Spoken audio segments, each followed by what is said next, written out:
मित्रांनो, कसं आहे, बिग बॉसला यावर्षी चांगली TRP आहे आणि शो सुद्धा खूप छान चालला आहे. पण एकाच सीझनमध्ये एकसारखे टास्क कशासाठी मला नाही समजलं. कारण अशा पद्धतीचा टास्क या आधीच याच सीझनमध्ये झालेला आहे की गळ्यामध्ये फोटो अडकवायचे आणि फोटोवाल्यांना सेव्ह करायचे किंवा नॉमिनेट करायचं, अशा पद्धतीचा आधी एक टास्क झालेला आहे. मग परत हीच गोष्ट का, मला अजूनही नाही समजलं. जादुई दिव्यांचा प्रकार सोडला तर बाकी टास्क खूप बोरिंग होता असं मला वाटलं आणि कन्फ्यूज करणारा होता हे सुद्धा वाटलं. त्यामुळे एपिसोड बघायला एवढी काही मजा नाही आली. तरीसुद्धा आपण रिव्ह्यू करणार आहे, सोडणार नाही आहे. चला रिव्ह्यूला सुरुवात करूया. तर एपिसोडच्या सुरुवातीला आपण पाहतोय की पॅडी दादा, जान्हवी, अभिजित हे जे आहे ते बसलेले आहेत आणि ते संग्रामचं फुल कौतुक करत आहेत. वा रे वा, काय माणूस आहे. पॅडी दादा म्हणतो की त्यांच्या बॉडी बिल्डिंग कॉम्पिटिशनमध्ये अंतर्गत खूप वाद असतात. जान्हवी म्हणतो की तो खूप प्रचंड हुशार आहे. त्याने जे वैभवला आणि अरबाजला एक्झाम्पल दिले ना मुन्ना भयानी सर्किटची, वा वा कमाल होती. आता कसे संग्राम दादाचे आहेत नव्या नवरीचे 9 दिवस मित्रांनो. आता हे नव्या नवरीचे 9 दिवस किती दिवस चालतात हे पाहणं इंटरेस्टिंग असणार आहे. कारण आता कसे संग्रामदादा बाहेरून आला आहे, बाहेरून ह्यांच्या सगळ्या चुका त्यांना येऊन आतमध्ये जाऊन सांगतोय.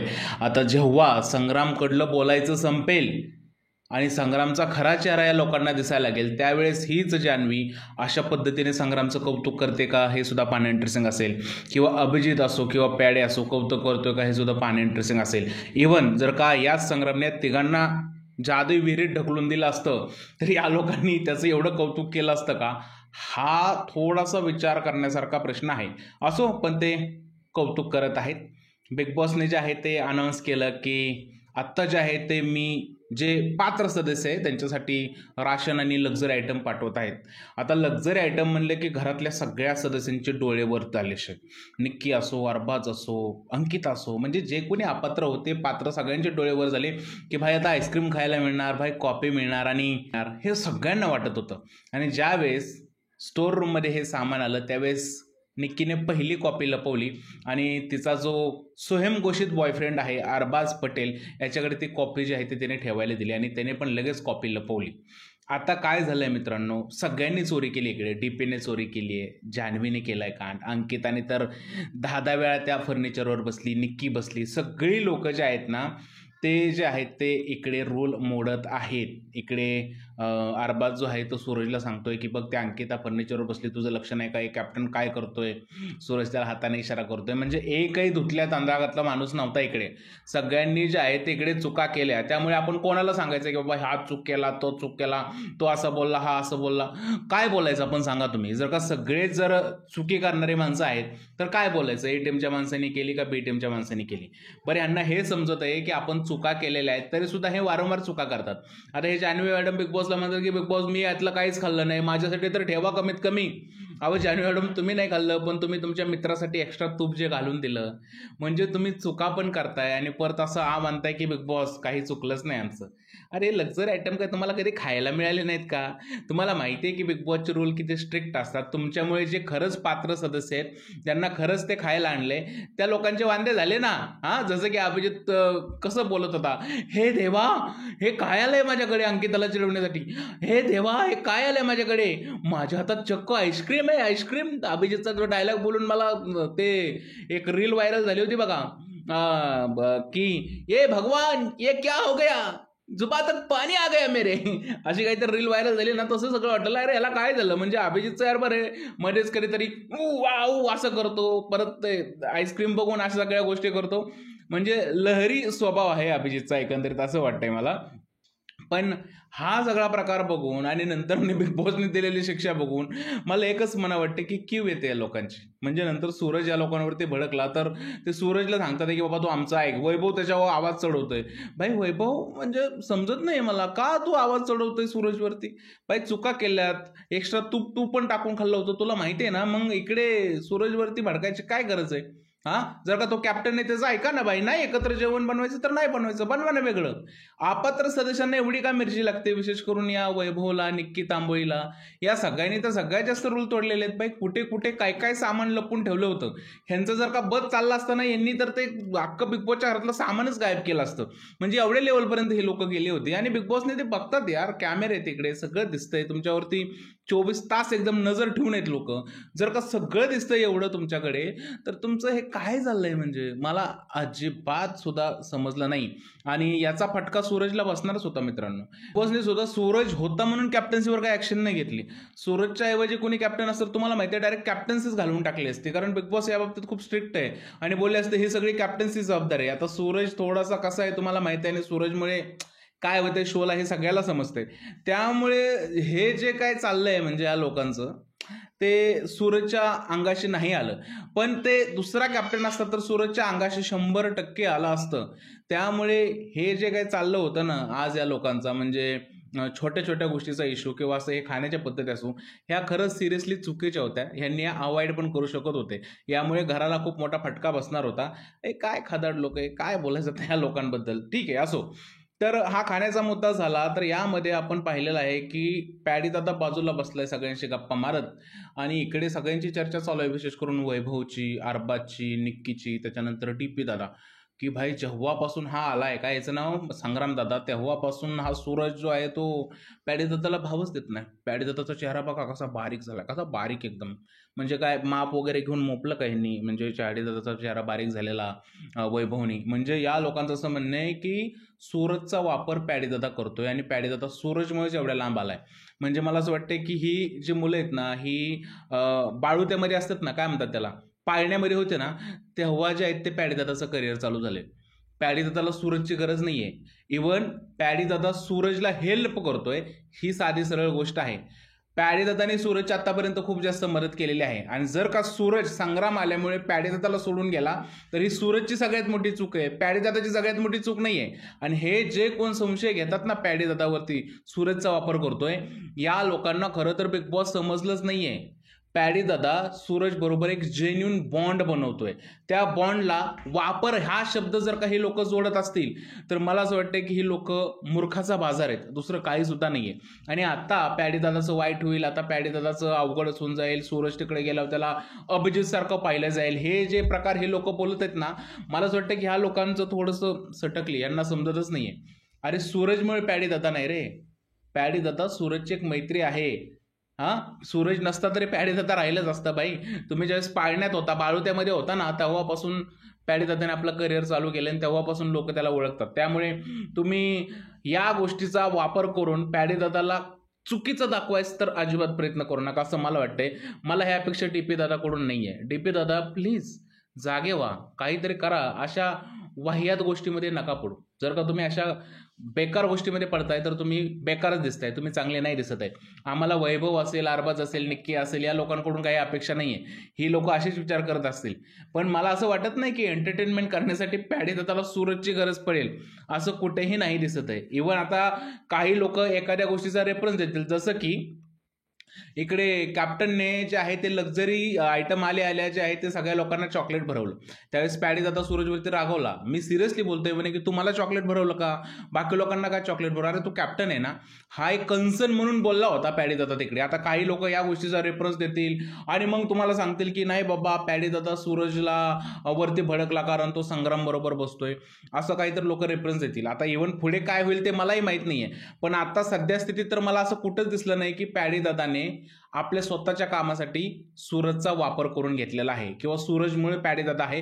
पॅडी दादाचं काय अस्तित्वच नाहीये. मला असं वाटतं की पॅडी दादा जो आहे ना, लोकांशी डील करण्यात एक नंबर आहे, लोकांना टोमणे मारण्यात एक नंबर आहे, लोकांना इन्फ्लुएन्स करण्यात पण एक नंबर आहे. आणि तुम्ही ते वारंवार बघितलेलं आहे, मी सुद्धा बघितलेलं आहे, आपण सगळे बिग बॉस बघतो. त्यामुळे सूरजचा जो आहे तो वापर करून घेतोय पॅडी दादा असं कुठंच वाटत नाही. हे जे आहे ते एक लोक वेगळा नरेटिव्ह सेट करायचं बघत आहेत आणि बाहेर कुणी असा नरेटिव्ह सेट करत असतील तर तुम्ही त्या अशा नरेटिव्ह पासून सावध राहा मित्रांनो, कारण हा चुकीचा नरेटिव्ह आहे असं मला वाटतं. पॅडी दादा सूरजचा वापर करत नाहीये.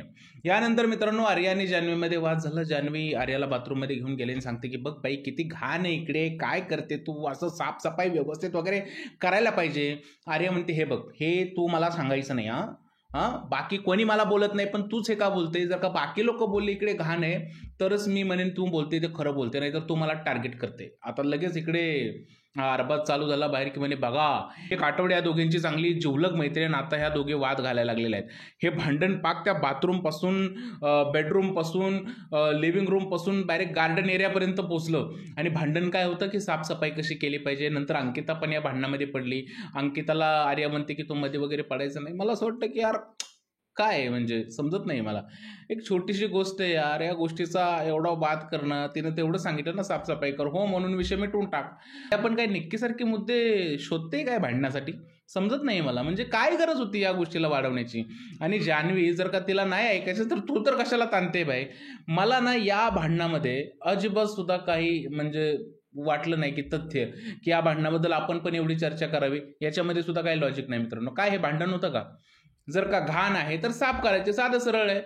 आर्याची ड्युटी आहे आर्याने साफ करायचं, जर का जान्हवीची ड्युटी आहे तर जान्हवीने साफ केलं असतं.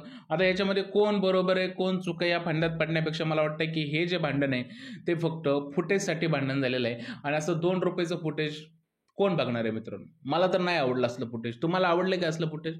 मला वाटतं तुम्हालाही नसेल आवडलं अशा प्रकारचं फुटेज. ओके. त्यानंतर मित्रांनो जे आहे नॉमिनेशन टास्क सुरू झाला. आता हा नॉमिनेशन टास्क याच्याबद्दल माझी कंप्लेंट अशी आहे की अशा पद्धतीचा अनेक बिग बॉसच्या घरात टास्क झालेला आहे. त्या टास्कमध्ये पण असेच फोटो गळ्यामध्ये लावायचे होते आणि तो टास्क कशासाठी झाला होता तर मला एक्झॅक्ट आठवत नाही, पण तो टास्क झाला कॅप्टन्सीसाठी झाला असेल. पण एक फोटो अडकवायचा टास्क जो आहे तो घरामध्ये झालेला आहे. बरं, असा टास्क झाल्यानंतर परत हा टास्क आणणं म्हणजे काय काय होतं हे. बरं, आता हा जादुई दिवा होता तो जाऊन पकडायचा होता. जो सगळ्यात आधी जादुई दिवा त्या जागेवरती नेऊन ठेवेल तो कंटेस्टंट सेफ असेल. त्याच्या गळ्यात घातलेला फोटो आणि जो ठेवणार नाही त्यांनी कारण काय द्यायचं की लास्ट आठवड्यात त्यांचा टास्कमधला परफॉर्मन्स कसा होता या निकषावर जे आहे ते बाहेर काढायचं.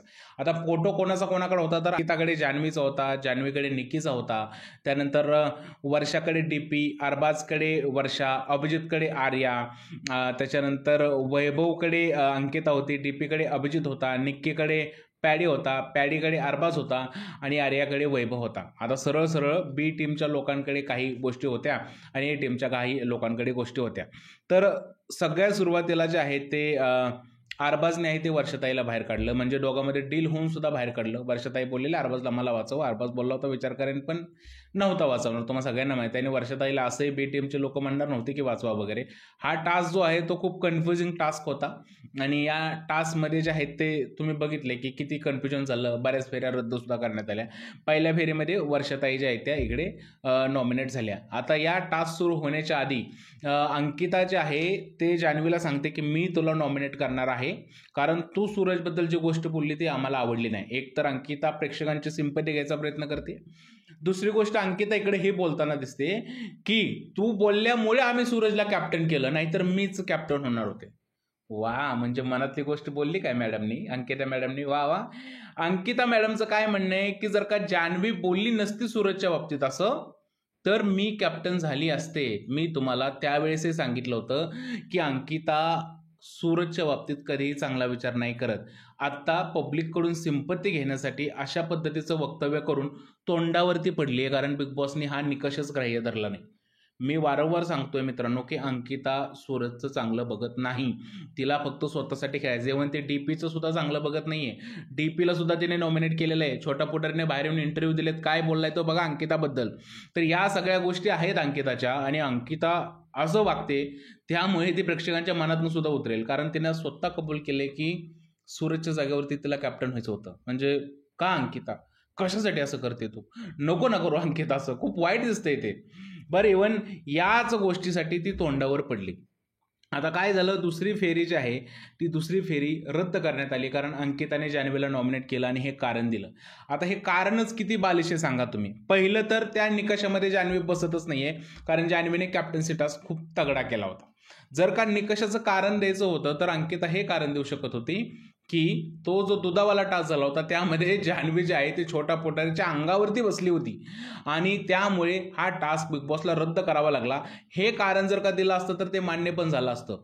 पण अंकिताला ते कारणच द्यायचं नव्हतं. बिग बॉस सांगतात आहे वरून की अंकिता हे निकषामध्ये बसत नाही, तरी सुद्धा अंकिता कारण जे आहे ते चेंज करायला तयार नव्हती. अंकिताला खरंच जान्हवीला नॉमिनेट करायचं होतं का, हा यातून प्रश्न निर्माण होतो मित्रांनो. कारण तुम्हाला माहीत असेल ज्यावेळेस जान्हवी जेलमध्ये होते त्यावेळेसही तिने सांगितलं होतं की निक्कीच्या विरोधात बोलण्यासाठी मी तुला नॉमिनेट करत नाहीये. आत्तासुद्धा जान्हवीला तिने नॉमिनेट केलं नाही, बिग बॉसने सांगून सुद्धा तिचे रिझन बदलले नाहीत. याचाच अर्थ काय आहे मित्रांनो, तिच्या एक गोष्ट लक्षात आलेली आहे की तिला पुढे जाऊन जान्हवीची गरज पडू शकते तिच्या स्वतःसाठी सुद्धा, आणि ती हे सांगू शकते की जान्हवी मी तुला एकदा नाही 2-2 वेळा नॉमिनेशनपासून वाचवलेलं आहे. आणि जान्हवी आहेच इमोशनल बोर्डम. तुम्हाला माहीत असेल अभिजितचा पाय थोडासा लचकला होता, तर त्या टास्कमध्ये अभिजितला तिने मदतही केली होती. त्यामुळे जान्हवीला आपल्या टीममध्ये वडण्यासाठी किंवा जान्हवीकडून आपला फायदा करून घेण्यासाठी अंकिताने जान्हवीला वाचवले असं मला वाटते. आणि त्यामुळे ती फेरी जी आहे ती रद्द करण्यात आली आणि अंकिता इकडे बालिश दिसली, अक्षरशः बालिश दिसली मित्रांनो. आणि अशा खेळाला म्हणायचं तर काय. नंतर बिग बॉसने रद्द केलेली फेरी परत चालू केल्याने सांगितले या फेरीमध्ये 2 कंटेस्टंट जाणार, पण या कंटेस्टंटमध्ये वैभव, आर्या, अभिजितमध्ये जे आहे ते वाद झाला आणि संग्रामने सांगितलं की या तिन्ही लोकांनी जे आहे ते स्लॉट पकडले नाही, म्हणून बिग बॉसने रागा नेऊन त्या तिघांच्या गळ्यात ज्यांचे फोटो होतं त्या तिघांना नॉमिनेट केलं. आणि सापडलं कोण? आर्या, अंकिता आणि वैभव. तर तुम्ही समजून घ्या मित्रांनो, वैभवकडे अंकिताचं होतं, अभिजितकडे आर्याचं होतं आणि आर्याकडे वैभवचं होतं. आता काय मित्रांनो, वैभवने जे आहे ते अंकिताबरोबर डील केलं होतं की भाई निक्की नॉमिनेट होणार आणि त्या बदल्यात जे आहे ते मी जे आहे ते आर्याला वाचवणार. पण ते डील त्याने पलटी मारलं, कारण त्याने अरबाजचं ऐकून निक्कीला इकडे मदत केली आणि त्याने स्वतःच्या पायावर दगड मारून घेतला. आता त्यांनी 2 स्लॉट पकडले होते, पण तो स्लॉट जो आहे तो त्यांनी एक निक्कीला दिला आणि निक्कीने तो स्लॉट पकडल्यामुळे याला ऐन वेळेस तोंडावर पडायला लागलं आणि आर्याने अभिजितने तीच गोष्ट पकडली आणि वैभव जो आहे तो परत एकदा शिकार झाला. वैभव जो आहे एवढा बोर्डम कसं काय असू शकतो सांगा तुम्ही. त्याला माहित आहे की हा अरबाज याच्यासाठी कधीच उभा राहत नाही किंवा आता निक्कीचा आणि अरबाजचा याच्याशी काही संबंध नाही आहे, तरी पण त्याने अरबाजचा ऐकून निक्कीला का स्लॉट दिला. म्हणजे बी टीमच्या लोकांनी तुला ॲक्सेप्ट केलं नाही ती खरी गोष्ट आहे, पण ए टीमच्या लोकांनी तरी तुला कुठं मदत केली. एवढ्या सगळ्या गोष्टी असताना सुद्धा तू जर का निक्कीला एखादा स्लॉट देतोय तर तो बोर्डमच आहे. आता यांच्याकडे नाईलाज झाला अभिजित आणि आर्याकडे, त्यांना सुद्धा ती गोष्ट पकडून नाही जमली. त्यामुळे इकडे 3 लोक जे आहेत ते नॉमिनेट झाली आणि अंकिता यामध्ये शिकार झाली. मला असं वाटतंय की वैभवने पायावरती दगड मारून घेतलेला आहे. वैभवला समजायला पाहिजे नव्हतं की गोष्टी त्याच्या बाजूने कोणत्या आहेत आणि त्याच्या बाजूने कोणत्या नाही आहेत. मैत्रीच्या नादामध्ये वैभवने स्वतःची शिकार करून घेतली असं मला वाटतंय. त्या फेरीमध्ये डीपीला नाईलाजाने अभिजितचा जे आहे ते तेव्हा तिकडे ठेवता आला नाही आणि त्याच्याकडे कारण नसल्यामुळे ती फेरी रद्द झाली. त्या फेरीमध्ये अरबाज आणि याचा वाद झाला डीपीचा. आता निक्की बरोबर ज्यावेळेस डीपी बोलतोय त्यावेळेस अरबाज मध्ये पडला. जसं काही मला असं वाटतं की काय मित्रांनो, चावी आहे, निक्कीला अशी चावी मारली की अरबाज नाचायला लागतो, टँग टँग टँग टँग. निक्कीला म्हणलं ए जमुरे काय चाललंय, लगेच अरबाज तिकडे डान्स करतो. निक्कीला म्हणलं ना की निक्की पाणी दे, लगेच अरबाज हे घ्या पाणी. निक्कीला म्हणलं ना निक्की तू जरासा उडी मार, लगेच अरबाज उडी मारतो. आता अरबाजचं असं झालंय, म्हणजे काल संग्राम निक्कीला बोलत होता लगेच अरबाज चालू झाला, आज डीपी निक्कीला बोलत होता लगेच अरबाज चालू झाला. अरे अरबाज तुझा प्रॉब्लेम काय, कॅपेबल आहे की निक्की? निक्कीला बोलता येत नाही का? निक्कीला सगळं करता येतं, मग तू का त्या निक्कीच्या भांडणामध्ये पडतोय? डायरेक्ट तू डीपीला तुम्ही वरून तू बोलतो, स्वतःची इज्जत का कमी करून घेतो भावड्या? आणि जर का तुला एवढंच नडायचं ना बिंदास, आता संग्राम आलाय त्याच्याबरोबर नड. संग्राम काय बोलला, इकडे ना मी सध्या तुम्ही माझे कंटेस्टंट आहात, मी तुम्हाला को कंटेस्टंट म्हणत नाही, मी इथल्या टास्कचा रीडर आहे, असं काहीतरी बोलला ना संग्राम. तू नड ना त्याच्याशी भाई, डीपी सारख्या माणसाशी का नडतो? आणि मला वाटतं की अरबाज तुझी जी आहे भाषा, त्या भाषेचं उत्तर द्यायला डीपी सारखे लोक पण जे आहेत ते कॅपेबल आहेत. असं नाही की संग्रामच त्याला पाहिजे, पण ते जरा शांत आहे, त्याचा अर्थ असं नाही की त्यांना बोलता येत नाही. त्यामुळे भाषेची मर्यादा ठेव अरबाज. ती फेरी सुद्धा रद्द करण्यात आली. आता मला इकडे एक गोष्ट समजली नाही की त्या फेरीला जान्हवी जी आहे ते निक्कीला का वाचवत होती. एक तर जान्हवीला हा विश्वास नव्हता की अंकिता तिला वाचवेल.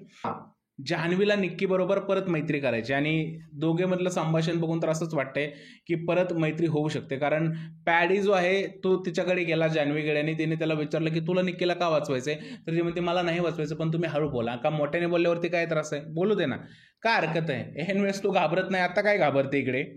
तर परत बिग बॉसने सगळ्याला वॉर्निंग दिली आणि वॉर्निंग दिल्यानंतर लास्ट फेरी चालू झाली आणि लास्ट फेरीमध्ये डीपीचे झाले वांदे. आणि मला असं वाटतं की जान्हवीने शब्द पाळला, त्यामुळे अंकिताला तिला नॉमिनेट करता आलं नाही, कारण तिने निक्कीचं तिकडे नाही ठेवलं. आणि शेवटी निक्कीसुद्धा पलटी माराय बघत होती पॅडीच्या बाबतीत, म्हणे की मी कसं काय नॉमिनेट होऊ, मला वाचवायचं अरबाजच्या ऐवजी. पॅडी पण पलटणार होता, पण नाईलाजाने शेवटी निक्कीने जी आहे ती गोष्ट ॲक्सेप्ट केली. आणि इकडे अंकिताने काही चूक केली नाही असं मला वाटतंय, कारण अंकिताने सुद्धा जान्हवीचा शब्द पाळला, कारण जान्हवीने निक्कीला नॉमिनेट करायचा शब्द पाळला आणि बिचारा अभिजित जो आहे तो या गोष्टीमध्ये अडकला. आता डीपीचा पण नाईलाज होता, त्याने अभिजितसाठी एक फेरी रद्द केली, पण पुढच्या फेरीमध्ये वर्षाताईने डीपीला दिलेला शब्द पाळला.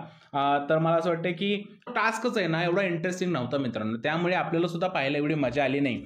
आणि टास्कच्या शेवटी जे आहेत ती 6 लोक घरातून बाहेर जायला नॉमिनेट झाली. त्यामध्ये वर्षाताई, आर्या, वैभव, अंकिता, अभिजित आणि निक्की ही 6 लोक जे आहेत टास्कच्या शेवटी नॉमिनेट झालेले आहेत. आता या नॉमिनेशनचे इम्पॅक्ट जे आहेत ते उद्याच्या भागात आपल्याला पाहायला मिळणार आहेत. पण एकंदरीत काय बोर एपिसोड होता, एवढा इंटरेस्टिंग नव्हता. आणि या टास्कमधून सुद्धा बिग बॉसला काही नवीन गोष्टी मिळाल्यात असं मला सद्यस्थितीस तरी वाटत नाही आहे. तुमचं काय मत आहे आजच्या एपिसोडबद्दल आणि आजच्या रिव्ह्यूबद्दल प्लीज मला कमेंटमध्ये सांगा. आणि जर हा व्हिडिओ आवडला असेल त्याला लाईक करा, शेअर करा, चॅनलला सबस्क्राईब करायला विसरू नका. भेटूया पुढच्या व्हिडिओमध्ये. तोपर्यंत भारत माता की जय.